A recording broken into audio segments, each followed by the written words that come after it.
Bismillahirrahmanirrahim. Assalamualaikum warahmatullahi wabarakatuh. Innal hamdalillah nahmaduhu wa nasta'inuhu wa nastaghfiruh wa na'udzubillahi min syururi anfusina wa min sayyiati a'malina. May yahdihillahu fala mudhillalah wa may yudhlil fala hadiyalah. Asyhadu an la ilaha illallah wa asyhadu anna Muhammadan abduhu wa rasuluh. La nabiyya ba'da amma ba'd.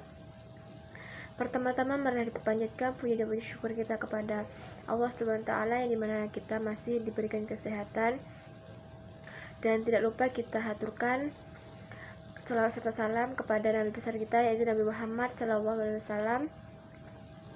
Baiklah, langsung saja. Di video kali ini saya akan membahas tentang perilaku konsumen. Perkenalkan, nama saya Sumiati, NIM 12016062.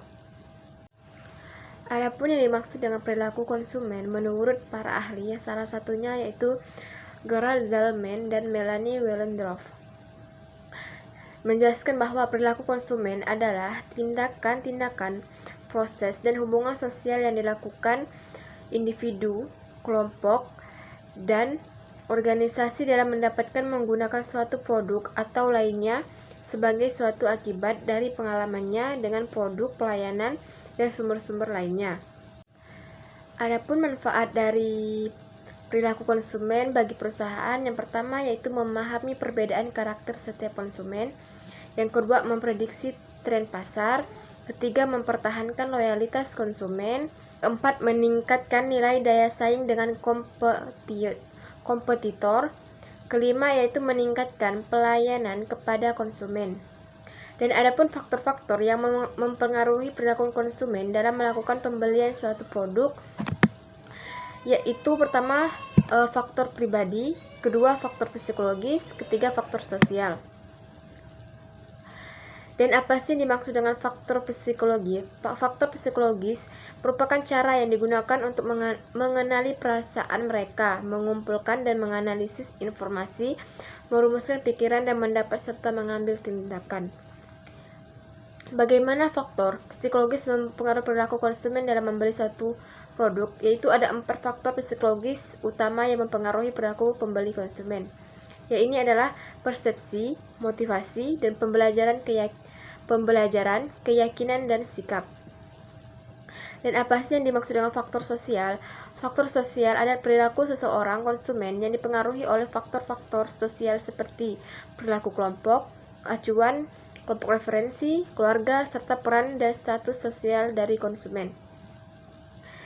Dan apa yang dimaksud dengan sikap? Sikap merupakan tanggapan reaksi seseorang terhadap objek tertentu yang bersifat positif atau negatif, yang biasanya diwujudkan dengan bentuk rasa suka atau tidak suka, setuju atau tidak setuju terhadap suatu objek tertentu. Bagaimana sikap konsumen mempengaruhi perilaku konsumen dalam membeli produk?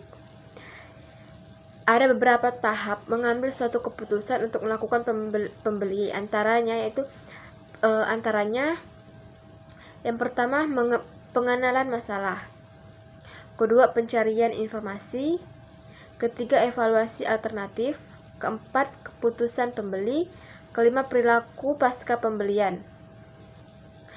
Dan apa sih yang dimaksud dengan persepsi? Persepsi adalah suatu proses diterimanya stimulus oleh individu melalui alat indera atau juga disebut proses sensoris. Artinya, kecermatan dalam mempersepsikan stimuli indrawi mengantarkan kepada keberhasilan komunikasi. Sebaliknya, yaitu kegagalan dalam mempersepsi stimulus menyebabkan miskomunikasi.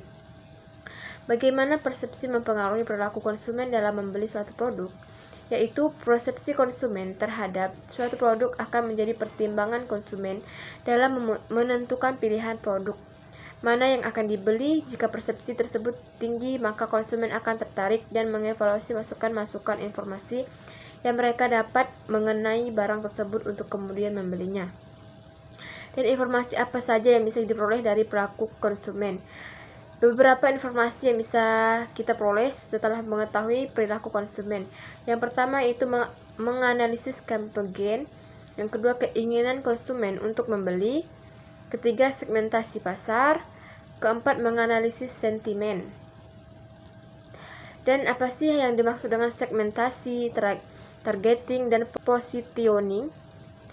Segmentasi pasar adalah proses membagi-bagi pasar yang semula berperilaku heterogen menjadi beberapa kelompok pasar yang sekarang berperilaku seragam, atau proses mengelompokkan bagian-bagian pasar yang berperilaku sama dari keseluruhan pasar yang beragam. Secara umum, tujuan segmentasi pasar adalah untuk memperoleh bagian pasar yang mempunyai karakter dari perilaku yang lebih seragam.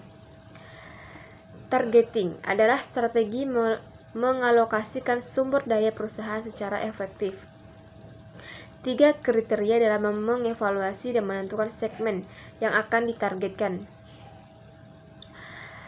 Selanjutnya itu positioning adalah suatu tindakan atau langkah-langkah dari produsen untuk mendesain citra perusahaan dan penawaran nilai di mana konsumen di dalam suatu segmen tertentu mengerti dan menghargai apa yang dilakukan suatu segmen dibandingkan dengan pesaingannya. Dan adapun segmentation targeting positioning adalah salah satu pendekatan atau model yang digunakan untuk mengembangkan pesan dan strategi pemasaran yang sesuai dan segmentasi target audiens tertentu. Model pemasaran ini dikenal sebagai salah satu yang paling efektif dan populer. Dan adapun dasar-dasar dalam melakukan segmentasi, dalam segmentasi pasar dapat dikelompokkan berdasarkan demografisnya. Demografisnya digunakan sebagai dasar dalam melakukan segmentasi karena beberapa alasan, yaitu karena masalah kependudukan yang mudah diukur dan kebutuhan dari konsumen ataupun pembeli berkaitan erat dengan variabel-variabel kependudukan.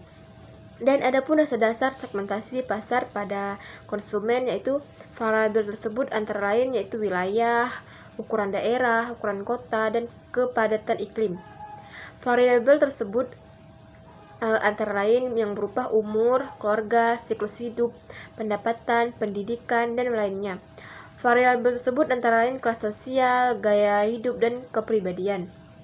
Ada beberapa syarat segmentasi yang efektif. Yang pertama yaitu measurable atau terukur, yaitu measurable berarti segmen pasar harus dapat membantu perusahaan dalam mengukur potensi pasar, daya beli konsumen, serta ukuran alokasi sumber daya. Yang kedua yaitu substansial, yaitu banyak. Substansial berarti segmen tersebut harus besar dan profitable untuk dilayani. Yang ketiga accessible, yaitu dapat diakses. Accessible berarti segmen tersebut harus mudah dijangkau untuk dilayani. Yang keempat differentiable, yaitu dapat dibedakan. Differentiable berarti segmen tersebut dapat dibedakan dengan jelas. Yang terakhir itu extendable, yaitu dapat dilayani. Extendable berarti segmen tersebut dapat dijangkau atau dilayani dengan sumber daya yang dimiliki perusahaan. Mungkin itu saja yang dapat saya jelaskan. Kurang lebihnya saya mohon maaf. Wabillahi taufiq wal hidayah. Wassalamualaikum warahmatullahi wabarakatuh.